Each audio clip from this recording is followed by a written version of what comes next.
नमस्कार, कैसे हैं आप? Welcome to my YouTube channel.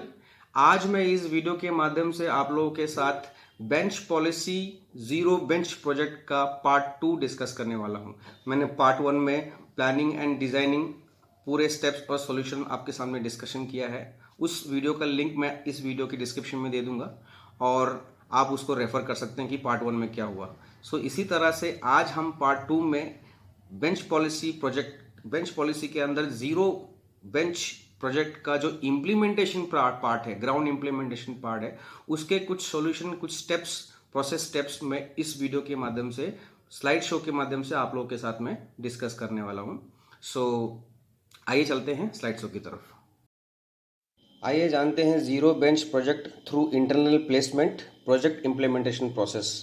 Zero bench project को इंटरनल प्लेसमेंट के माध्यम से किस तरह से किया जाए, आइए समझते हैं उसके प्रोसेस, प्रोजेक्ट इम्प्लीमेंटेशन प्रोसेस को, जो कि डिफरेंट डिफरेंट स्टेप्स में उस प्रोजेक्ट को आगे बढ़ाया जाएगा और डिज़ायर्ड जो इम्पैक्ट गोल्स रखा हुआ है प्लानिंग में वो अचीव किया जा सकता है। तो आइए समझते हैं आने वाले स्लाइड्स में किस तरह से वो प्रोसेस होगा।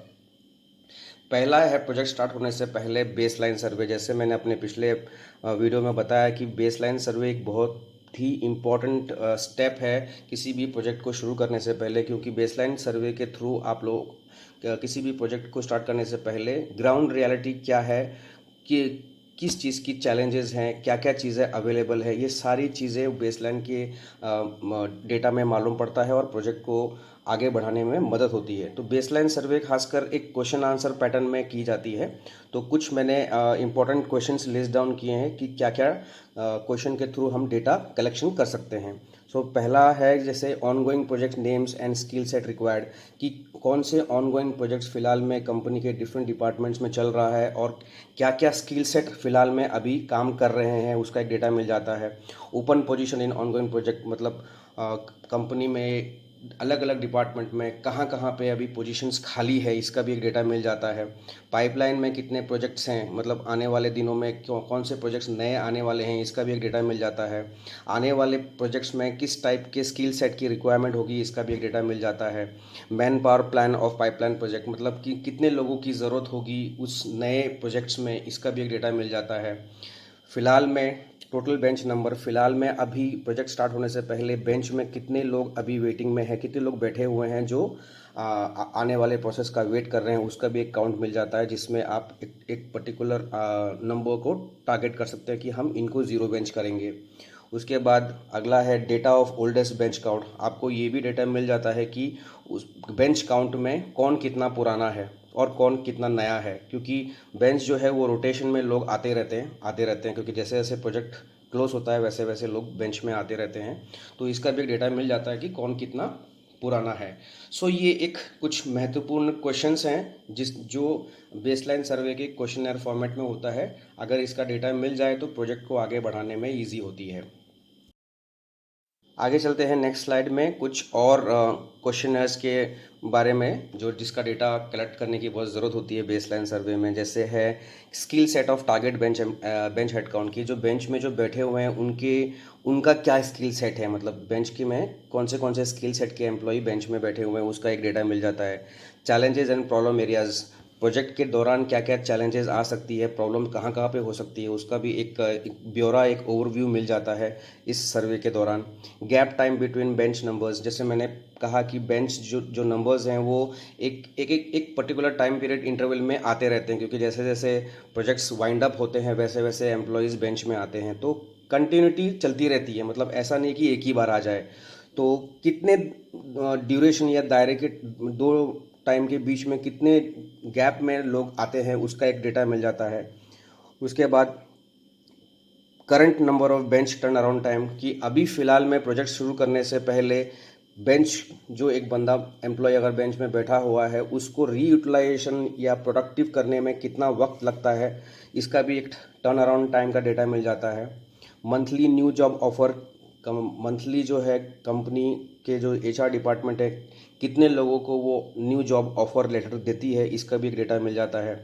बैकफिल पोजीशंस कितनी होती है, कितनी की रिक्वायरमेंट है, इसकी भी एक डेटा मिल जाती है। इंटरनल प्रोसेस का टर्न अराउंड टाइम की एक पोजीशन को फिल करने में कितना देर लगता है, इसका भी एक डेटा मिल जाता है। प्रोसेस ट्रेनर्स अवेलेबिलिटी, ट्रेनर्स जो हैं जो ट्रेनिंग देते हैं अलग अलग फंक्शंस की, उसकी उनकी अवेलेबिलिटी कितनी है, कितने लोग अवेलेबल हैं फ़िलहाल में, तो ये इसका भी एक डेटा मिल जाता है। टेक्निकल सपोर्ट का अवेलेबिलिटी, लॉजिस्टिक सपोर्ट का अवेलेबिलिटी, ये भी मालूम पड़ता है कि टेक्निकल में अगर सपोर्ट मांगा जाए तो किस किस चीज़ की तैयारी है, लॉजिस्टिक में भी किस चीज़ की तैयारी है। Details of target bench head count, कितने लोगों को हम टारगेट करेंगे, इसका भी मालूम पड़ता है।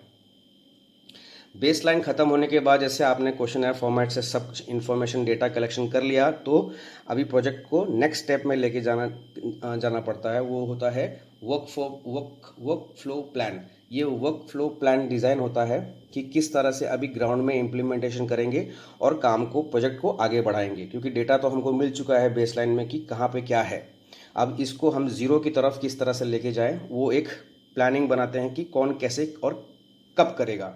तो वर्क फ्लो प्लान में वही डिटेल्स होते हैं कि कौन सा डिपार्टमेंट क्या करेगा, डेडिकेटेड टीम क्या करेगी, इंडिविजुअल सबके टास्क, टाइमलाइन, ये सब डिवाइड हो जाते हैं। सबको सबकी रिस्पॉन्सिबिलिटी समझा दी जाती है, टाइमलाइन समझा दी जाती है, डेटा कैप्चर कैसे करना है, रिव्यू मीटिंग कब होगा, मॉनिटरिंग कब होगा, इवैल्यूएशन कब होगा, सबका डेडिकेटेड टाइमलाइन होता है। और सबको जो भी डेडिकेटेड टीम है उनको अपना अपना टास्क समझा दिया जाता है और प्रोजेक्ट स्टार्ट करने का टाइम हो जाता है।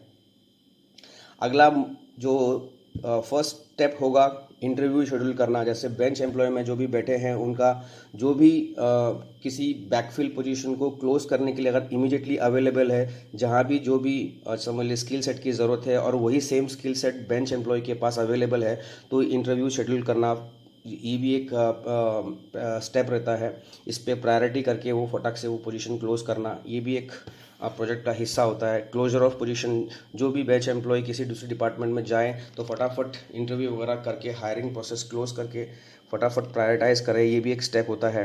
ट्रांसफ़र, अगर जैसे बेंच एम्प्लॉय किसी नए डिपार्टमेंट में ज्वाइन कर रहा है तो एक ट्रांसफ़र फॉर्मेलिटी होती है, डॉक्यूमेंटेशन होता है, वो भी प्रायोरिटीज़ में करना पड़ता है। तो ये भी प्रोजेक्ट का ही एक अलग इंपॉर्टेंट स्टेप है, इसका भी एक टास्क है। रिफ्रेशर ट्रेनिंग, अगर कोई बेंच का एम्प्लॉय किसी डिपार्टमेंट में जाता है, ट्रेनिंग के ज्वाइन करता है, अगर उसकी स्किल सेट मैच करती है, तो रिफ्रेशर ट्रेनिंग ऑर्गेनाइज करना भी एक बहुत बड़ा इंपॉर्टेंट स्टेप होता है प्रोजेक्ट इम्प्लीमेंटेशन में।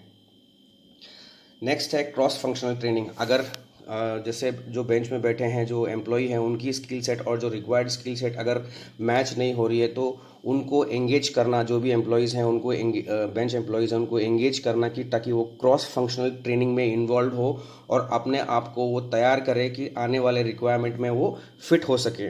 तो इस तरह से अलग अलग प्रोसेस स्किल सेट की एक inter cross functional training organize की जा सकती है, जहाँ से आप बेंच एम्प्लॉयज़ को एंगेज भी कर सकते हैं और उनको आगे के लिए तैयार भी कर सकते हैं। ऑन साइट ट्रेनिंग, अगर कोई पाइपलाइन प्रोजेक्ट में, आने वाले पाइपलाइन प्रोजेक्ट में कहीं पे क्लाइंट के डेस्टिनेशन में या आउट ऑफ द कंट्री अगर ऑन साइट ट्रेनिंग की अगर आवश्यकता है, तो क्लाइंट के साथ बात करके उस ट्रेनिंग को ऑर्गेनाइज करने के लिए भी एक स्टेप है। इस प्रोजेक्ट का एक इम्पॉर्टेंट पार्ट है इस प्रोजेक्ट का।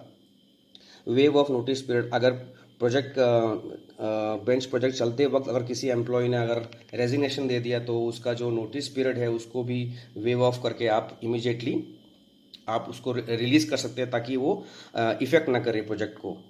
अगला है प्रोजेक्ट इम्प्लीमेंटेशन स्टेप में ट्रेनिंग फैसिलिटी। कभी कभी क्या होता है, कंपनीज में बहुत सारे ट्रेनिंग स्पेस होता है लेकिन ऑक्यूपाइड रहता है, तो इस प्रोजेक्ट के अंडर में आप ट्रेनिंग फैसिलिटी को स्पेशली डिज़ाइन करके आप बुक कर सकते हैं कि वहाँ पे सिर्फ क्रॉस फंक्शनल और रिफ्रेशर ट्रेनिंग ही होगा। इस तरह से dedicated training facility towards this project, ऐसा भी एक इम्पॉर्टेंट स्टेप होता है। ट्रांसपोर्टेशन, अगर किसी पर्टिकुलर टाइम में ही अगर क्रॉस फंक्शनल ट्रेनिंग या रिफ्रेशन ट्रेनिंग ऑर्गेनाइज करना हो, तो ट्रांसपोर्टेशन के माध्यम से कोऑर्डिनेशन करके आप उन बेंच एम्प्लॉयज़ का एक पर्टिकुलर टाइम पे पिकअप या ड्रॉप, होम पिकअप या होम ड्रॉप अरेंज करवा सकते हैं। ये भी ट्रांसपोर्टेशन टीम के साथ में कोऑर्डिनेशन चाहिए होता है, ये भी एक इंपॉर्टेंट स्टेप है इम्प्लीमेंटेशन का। ट्रैवल, कभी कभी कंपनीज के अलग अलग लोकेशंस होते हैं, कंपनी बहुत सारे लोकेशंस में काम करती है, और अगर एम्प्लॉयज़ को एक लोकेशन से दूसरे लोकेशन में अगर ट्रांसफ़र करने की ज़रूरत पड़ती है, तो ट्रैवल की जो प्रोसेस है उसको भी प्रायोरिटाइज़ करना, उसकी ट्रैवल में टिकट बुकिंग या जो भी अप्रोप्रिएट जो लॉजिंग एंड बोर्डिंग है वो सब अप्रोप्रिएटली मेंटेन करना, ये भी एक पार्ट होता है प्रोजेक्ट का, जो एडमिन के साथ में कोऑर्डिनेशन करके हो जाता है। लास्ट है, फिर अगला है टेक्निकल सपोर्ट। टेक्निकल सपोर्ट में किस किस चीज़ों की सॉफ्टवेयर की ज़रूरत पड़ सकती है या किसी लैपटॉप गैजेट की ज़रूरत पड़ सकती है, उसका भी अरेंजमेंट करना, ये भी इम्प्लीमेंटेशन का एक पार्ट होता है। तो ये सब चीज़ें साइमल्टेनियसली चलता है एक के बाद एक। तो प्रोजेक्ट को सक्सेस करने के लिए इन चीज़ों का एक साथ में कोऑर्डिनेशन होना बहुत ज़रूरी है, जो कि प्रोजेक्ट प्लान में मेंशन रहता है, और डेडिकेटेड टीम अपना अपना काम अपने अपने एरियाज़ के हिसाब से वो करती रहती है और एक टाइमलाइन के हिसाब से अपने रिजल्ट्स प्रोड्यूस करती है। तो ये जो इम्पोर्टेंट मैंने इम्प्लीमेंटेशन स्टेप्स बताए हैं, ये साइमल्टेनियसली चलता रहता है, और यही स्टेप्स को अगर प्रॉपरली फॉलो किया गया तो प्रॉपर टाइमलाइन के बाद आपको अपना desired impact, that is zero bench, आपको सक्सेसफुली अचीव आप कर सकते हैं। धन्यवाद देखने के लिए।